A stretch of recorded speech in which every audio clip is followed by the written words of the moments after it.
this report that WWE is now talking to New Japan Pro Wrestling about a potential working relationship. And so there's been a lot of thought about, what's the motivation behind this? I know that Nick Khan is a driving force on this one as well.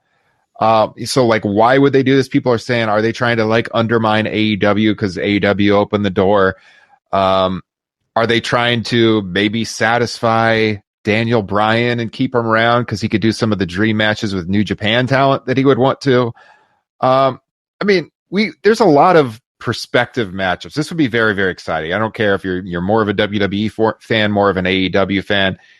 If WWE works out an agreement with New Japan Pro Wrestling, that is huge. And Drew McIntyre today, 3 hours ago, he teased Okada on his Twitter feed. I don't know if you saw that. I did not. So he wrote, these were all separate lines. He wrote, on Monday, Kofi will accept his doom at my hands. So the first letter of every line strategically spells Okada. He might have just been bored on a Friday. I'm sure he saw the reports like everybody else. He thought he'd play into it, get some people talking. But that really opens up a Pandora's box of exciting challengers and cross-promotional shows and everything. What are your thoughts when you heard that news, Kyle? I think it's just about the market. I don't think this relationship, I can't imagine like a Vince McMahon in the back of his mind is like, if we do this, we can keep Daniel Bryan and he can have a bunch of matches he wants. I just don't think that's the Vince McMahon that I've grown up observing. What did Vince say? It's all about the money. Yeah, that's what it's about. That's Nick Khan's job, is just to make money and drive up the stock price. It's just getting a strong foothold over in Japan. Am I allowed to say on this show where we always strive to be objective, I don't want that to happen? And New Japan coming together. I don't know. Personally, as a fan, I'd rather see him working with AEW. Yes. Those are the matches I'd rather see. But I like more promotions, right? It was kind of a dark time when WWE was the only game in town for a while. Ring of Honor was very good for a while, but could only get so big. And then, New Japan came along and really, just revitalized itself over the last decade. But I love there being a second major U.S. national promotion that can be strong. And I love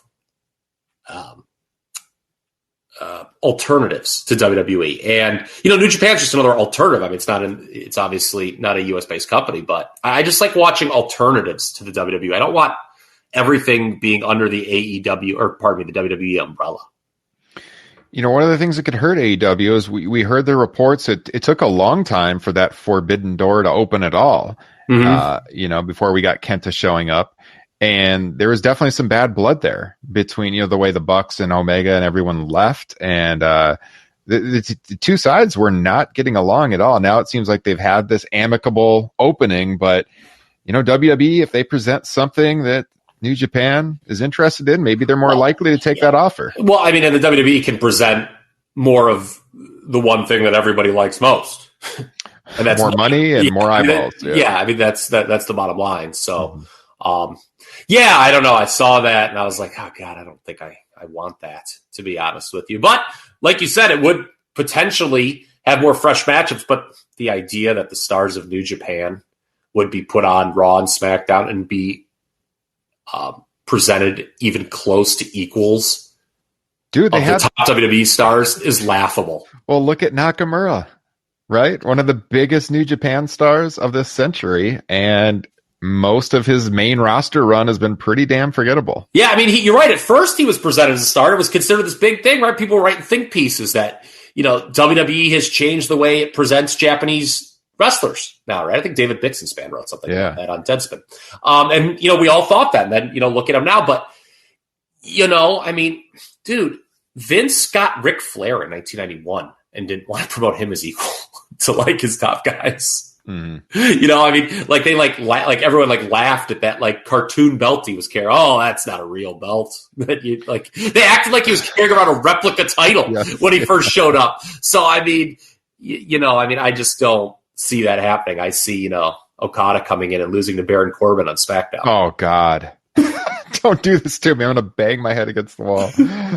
The other factor, and I want to bring in Brian here to talk about this here too, but the other factor I just want to say quickly is that if you look at the two audiences that watch each product, and when you look at total viewership, WWE is not that far ahead of AEW any longer. The AEW audience, don't you think they're a lot more likely to be familiar with the New Japan stars versus the WWE audience? It just seems like that section of fans would be more familiar with who's coming in and react bigger. That Kenta moment, if they were in front of a crowd of 15,000 people, would have got a massive live reaction.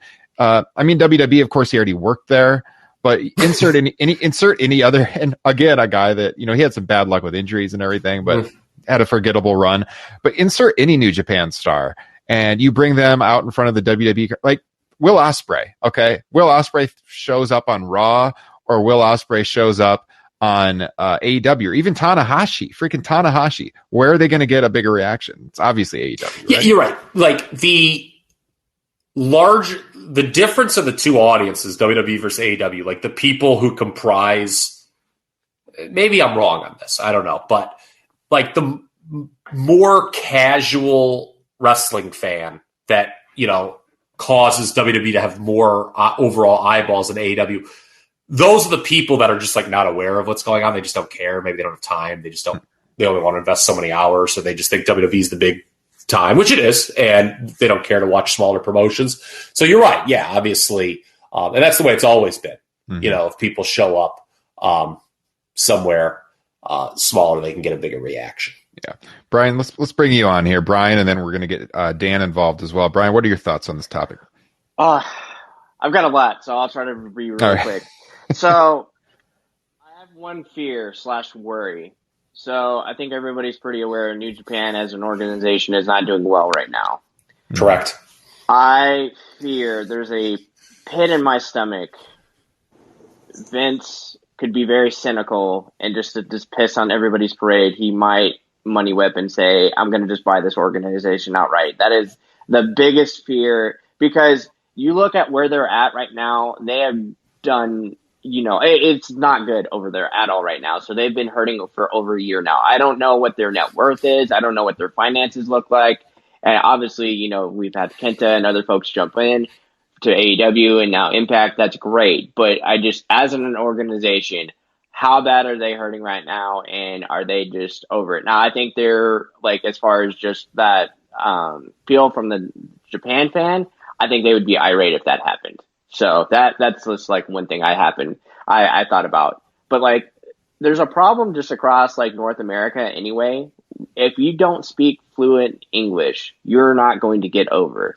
And generally speaking, AEW has this problem as well. Like, WWE has not been able to get over someone who doesn't speak fluent English. What happened to Andrade? He's not there anymore. Asuka, she's been able to just overcome, but generally speaking, they do not book people who do not speak fluent English well. And the funniest, I think, gift or fear I had as far as a booking decision that popped up. Do you guys remember the Raw? I think this was like a few months back, where it was the Street Profits and the Viking Radiators versus the Ninjas. Couldn't you see Vince doing something like that? It just, oh God, I just had so many tears. And the thing is, Nick Khan, he is such a vicious, savvy businessman. And I think that's smart for him. But a lot of people don't realize Nick Khan is not the booker.